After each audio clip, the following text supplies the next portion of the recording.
These are the 5 members of the Fazio family. This is Patty, Zach, Luca, Brody, and the little guy, Leo. Leo came along to complete the family almost 4 years ago, but Leo had to fight to get here, and he's kept on fighting to stay here.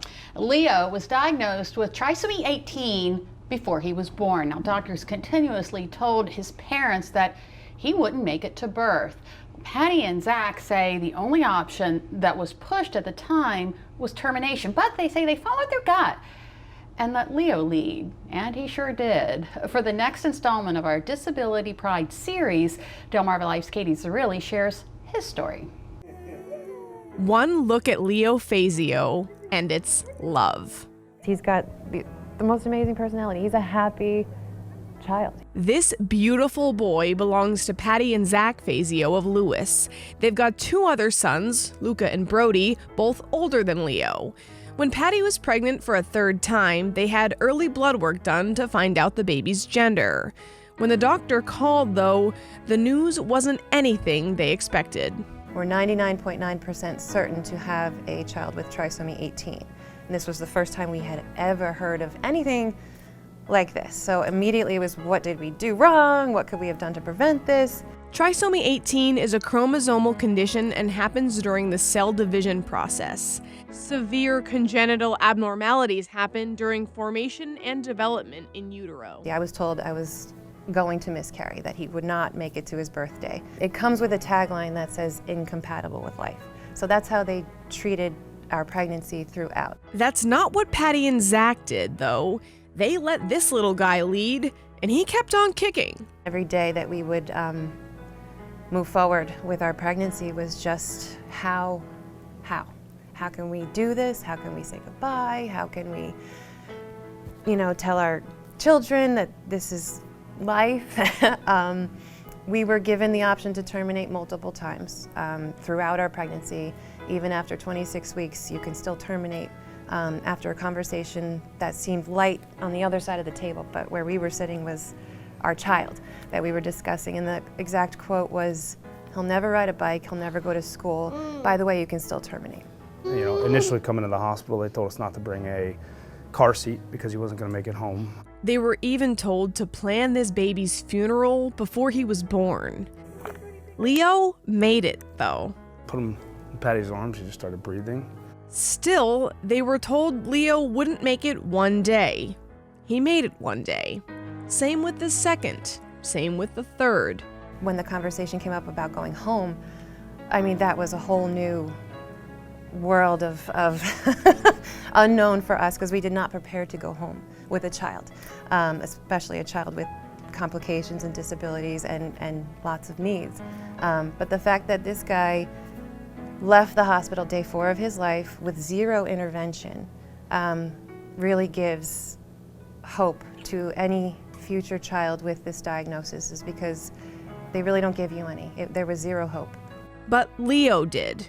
He gave them hope, and still does. He's an incredible leader for us, and we've learned to trust him and our guts. And Leo will be 4 in September. His diagnosis, as you might imagine, comes with complications. Leo is nonverbal, he's extremely susceptible to respiratory illness, he takes steroids, is fed through a tube, he gets congested easily. I think we have every specialist on the gamut. I have an ironic experience, I guess you can say. I grew up as a sibling of a special needs sister. And so she knows the importance of making sure all of her children are taken care of. But what that brings to my mind is just balance. Yeah, it's hard to talk about, but making sure that he's special needs, and yes, he does require attention and care, but also to make sure that our whole family. That's what they need, yeah, so. Leo's brothers are 8 and 9 and have an understanding that's beyond their years. He is a great brother, like Brody.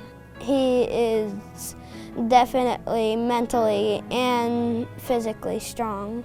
He never just gives up on something right away. He just keeps trying and trying and trying until he's done it. His parents are that way too. They've had to be. So we're always battling insurance, we're battling physicians and doctors that don't want to do stuff for him because of the diagnosis and what they see in literature. What Mom and Dad see is a tenacious toddler defying all odds. It's just beautiful to see the progress that he makes in both cognitively, developmentally, strength. So there's no ceiling on Leo's abilities. My wife's amazing at it, just pushes the envelope of, you know, giving him as much support and therapy and, you know, constantly just working. They'll keep working and keep sharing their story, so others that find themselves in similar situations know they have options. It felt like a fact that you're going to bring a baby into this world to suffer. And as parents, how do you do that? How can you bring in a child to suffer? Yeah. So you feel like you're doing something wrong, and then they present the option of termination as if that's the best way to go. And then, you know, again, doing our own due diligence, doing our own gut-wrenching, you know, search and feeling, and how do we live with ourselves? Not, you know, a year from now, but way down the line. You know, we want a life that we're proud of, and we left it in God's hands, and we left it in Leo's hands. And in these sweet little hands lies a whole lot of hope. And that's really, really what Leo's life is about, is just learning about love and learning about hope. Now, Patty and Zach say they were also cautioned against going on the internet to learn more about trisomy 18. But through the internet, they found an amazing support community. They also say folks shouldn't be afraid to ask questions about Leo. They're more than willing to talk about him. What a wonderful story. That's amazing, yeah.